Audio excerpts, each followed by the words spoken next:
So let's start with your childhood. I'm very curious to know how you were as a child और क्या क्या मस्ती की है आपने as a child. My childhood has been very great. Touch wood, thanks to God and my parents.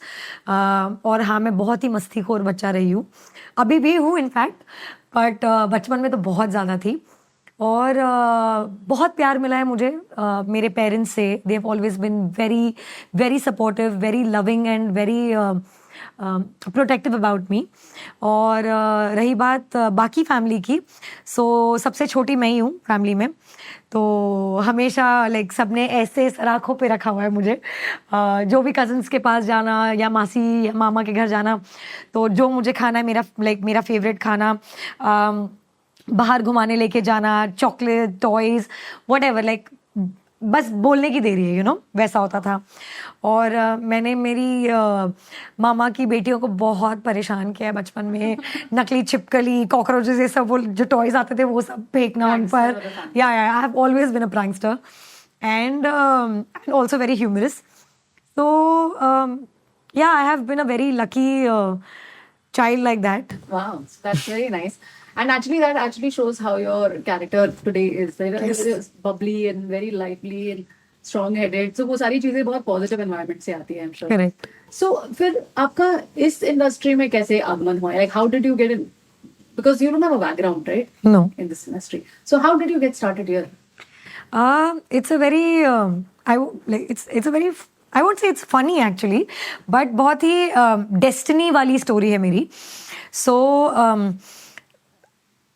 पहले like मेरी mom की एक फ्रेंड थी, उन्होंने कोऑर्डिनेशन स्टार्ट की थी ये सब शोज़ में. सो पहले कोऑर्डिनेटर्स हुआ करते थे, अब तो कास्टिंग एजेंसीज है. So she was coordinating for a show called तुम बिन जाऊँ कहाँ, जो जी पे आता था, 2003 का शो. और वो अरुणा ईरानी प्रोडक्शन का था. या very well known show. And उसमें it was about reincarnation and everything. तो उनकी हीरोइन की डेथ के बाद दिखाया था that she is you know reincarnated and छोटी, पहले 6 महीने की बच्ची, फिर 6 साल की, फिर 12 साल की चाहिए थी उन्हें. सो मैं I was playing the 12-year-old kid and I only got selected because of my hair. They wanted a curly hair वाली लड़की. ठीक है, अब तो मेरे बाल छोटे हो गए, वरना पहले तो इतने लंबे थे और बहुत ऐसे घने. तो बस मैं गई, उन्होंने बोला लवीना को ले आ जाओ. तो मम्मी ने बोला बस एक्टिंग तो आती नहीं है इसको, तो बोले आप लेकर आ जाओ, लुक जा रहा है इसका, वील फिगर इट आउट क्या होता है उसके बाद. सो आई स्टिल रिमेंबर संक्रमण आक्रमण करके 2 स्टूडियोज हैं. सो हम आक्रमण गए एंड और भी बच्चे थे वहाँ पर, but I think I got selected only because of my curly hair.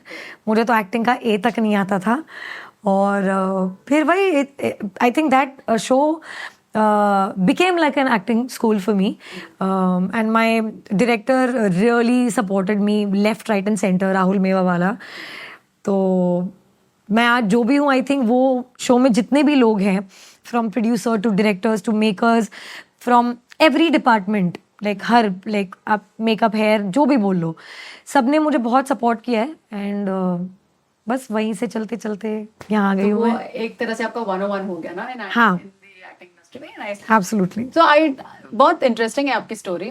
But अब मैं जब सोचती हूँ तो the first character that you played was a very it was a neutral character. It was neither positive nor negative. It was just a child's character. And you know at that time ना, मैं sorry to cut you, but at that time आपका career कहाँ जा रहा होता है, आपको मतलब आप 12 साल के हो, आपको पता ही नहीं है कि आपको आगे क्या बनना है लाइफ में. करियर ही नहीं पता है. करेक्ट, करियर का मीनिंग नहीं पता है. और मैं मुझे डॉक्टर बनना था, ठीक है, वेटरनरी डॉक्टर बनना था मुझे. फिर मैंने सोचा कि लॉयर बन जाऊं. तो जब एक बच्चे को पता नहीं है कि उसको क्या करना है, और तब आपके करियर ने आपको चूज किया है, मैंने नहीं चूज किया, मेरे करियर ने मुझे चूज किया. तो it's been a very outstanding decision of my life that God has taken for me. Wow. I think. So, but actually, लेकिन एक तरह से that was a decision for you and your family as well, because see, you could have very easily, ऐसे बहुत सारे बच्चे Given up. they start, but then eventually they studies कर लेते हैं, ये कर लेते हैं, Correct. but they give up on this Right. industry. हर कोई, everyone is not cut out for this industry. I think I'm the only like from very few child artists I am one of them जो अभी तक sustain जिसने किया है. अदिति भाटिया हो गई, अनुज पंडित हो गया, तो बहुत गिने चुने 5-6 लोग हैं जो तब से लेके अब तक काम कर रहे हैं, and I am one of them. Yeah, so see that is what I'm saying कि आप no doubt आपको ये इंडस्ट्री ने चूज किया था, but you sustained because you wanted to, because आपको Right. वो मन था वो करने का, so that was very, हाँ वो भूख थी. Yes.